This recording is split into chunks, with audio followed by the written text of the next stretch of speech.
ദൈവതിരുനാമത്തിന് മഹത്വം ഉണ്ടായിരിക്കട്ടെ.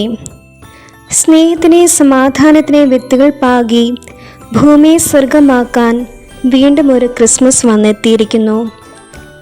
അത്യുന്നതങ്ങളിൽ ദൈവത്തിന് മഹത്വം, ഭൂമിയിൽ ദൈവകൃപ ലഭിച്ചവർക്ക് സമാധാനം. വിശുദ്ധ ലൂക്കാ എഴുതിയ സുവിശേഷം 2-ാം അധ്യായം 14-ാം വാക്യം.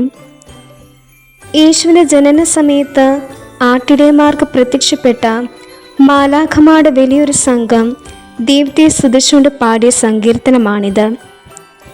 യേശുവിൻ്റെ ജനനത്തിലൂടെ ദൈവം തൻ്റെ സ്നേഹവും കരുണയും മനുഷ്യവർഗത്തോട് വെളിപ്പെടുത്തിയതിനെ മാലാഖമാർ വാഴ്ത്തുകയായിരുന്നു. നമ്മെ സന്തോഷത്തിൻ്റെയും സമാധാനത്തിൻ്റെ തീരത്തേക്ക് നയിക്കുന്ന പെരുന്നാളാണ് ക്രിസ്മസ്. എല്ലാ മനുഷ്യരും ആഗ്രഹിക്കുന്ന ഒന്നാണ് സമാധാനം.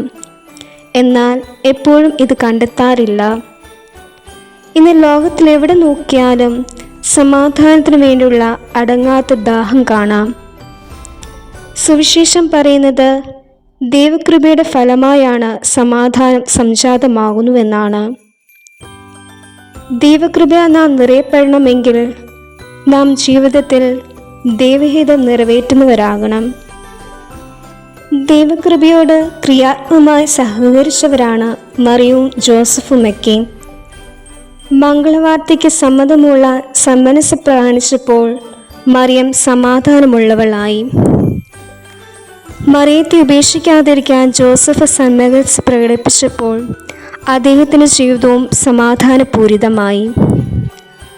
അവരെ സംബന്ധിച്ചിടത്തോളം ദൈവമനസ്സ് അനുസരിക്കുന്നതിനപ്പുറം ഒന്നുമുണ്ടായിരുന്നില്ല.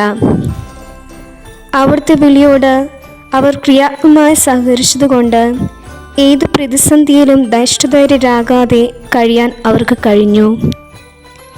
ഉള്ളിൽ സമാധാനം ആഗ്രഹിക്കുന്നവർക്ക് അതിൻ്റെ സന്തോഷം മുഖത്ത് പ്രകാശിപ്പിക്കുവാനും അതുവഴി നന്മ ചെയ്യാനും സാധിക്കും. കാപട്യം നിറഞ്ഞ മനസ്സുകൾക്ക് സമാധാനം നൽകുവാനോ സ്വീകരിക്കാനോ സാധിക്കില്ല. സമാധാനം അനുഭവിക്കുന്നവർക്ക് മാത്രമേ സമാധാനം നൽകുവാൻ സാധിക്കൂ. സന്മനസ്സില്ലാത്തവന് സമാധാനം ഉണ്ടാകുകയില്ല. ഒരു രാജാവ് ജനിച്ചുവെന്ന് കേട്ടപ്പോൾ സമാധാനം നഷ്ടപ്പെട്ടു ഹീറോദോസിന്. സന്മനസ് ഇല്ലാത്തവൻ ഉടൻ കൽപ്പന പുറപ്പെടുവിക്കുകയായി എല്ലാ ശിശുക്കളെയും വധിക്കാൻ. അസമാധാനം നിറഞ്ഞു നിൽക്കുന്ന ഒരു ലോകത്ത് യേശു വരുന്നത് തന്നെ സമാധാന ആശംസയുമായാണ്. യേശുവിൻ്റെ ജീവിതം മുഴുവൻ അവൻ മറ്റുള്ളവർക്ക് സമാധാനം നൽകാനാണ് ചിലവഴിച്ചത്. യേശുവിൻ്റെ ഏത് അത്ഭുതങ്ങളുടെയും ലക്ഷ്യം ഇതായിരുന്നു. സമാധാനമായാണ് ക്രിസ്തു ഭൂമിയിലേക്ക് വന്നത്. തൻ്റെ ജനനത്തിൽ ലോകം ശ്രവിച്ച സമാധാന വാർത്ത ഈശോ ആവർത്തിക്കുന്നുണ്ട്. മരിക്കുന്നതിന് തൊട്ട് മുമ്പും ഈശോ ശിഷ്യന്മാർക്ക് നൽകുന്ന ഉറപ്പാണ് സമാധാനം. ഞാൻ നിങ്ങൾക്ക് സമാധാനം തന്നിട്ട് പോകുന്നു, എൻ്റെ സമാധാനം നിങ്ങൾക്ക് ഞാൻ നൽകുന്നു. വിശുദ്ധ യോഹന്നാന്റെ സുവിശേഷം 14-ാം അധ്യായം 27-ാം വാക്യം. യേശു മരിച്ച് ഉയർത്തിനു ശേഷം പ്രത്യക്ഷപ്പെടുമ്പോഴും സമാധാനമാണ് ഏവർക്കും ആശംസിക്കുന്നത്. ഈശോ ലോകത്തിൽ സമാധാനം സ്ഥാപിച്ചുവെങ്കിലും അത് നിലനിർത്തിക്കൊണ്ടു പോകാൻ നാം ഓരോരുത്തരും ബാധ്യസ്ഥരാണ്.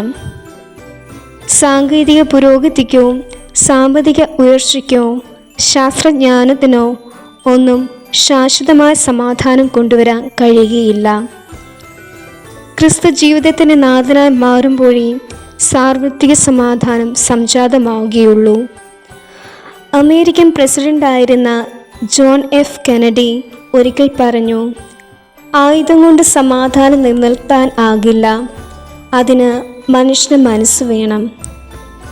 ദൈവത്തിൻ്റെ കൃപയും മനുഷ്യന് സന്മനസ് ഉണ്ടായാൽ മാത്രമേ ഭൂമിയിലും സ്വർഗത്തിലും സമാധാനം ഉണ്ടാകുകയുള്ളൂ. യേശുവിൻ്റെ ജനനത്തിലും പുനരുത്ഥാനത്തിലും അവൻ സമ്മാനമായ സമാധാനം തന്നു. യേശു എന്ന വ്യക്തിയിലാണ് സമാധാനത്തിൻ്റെ പൂർണ്ണത.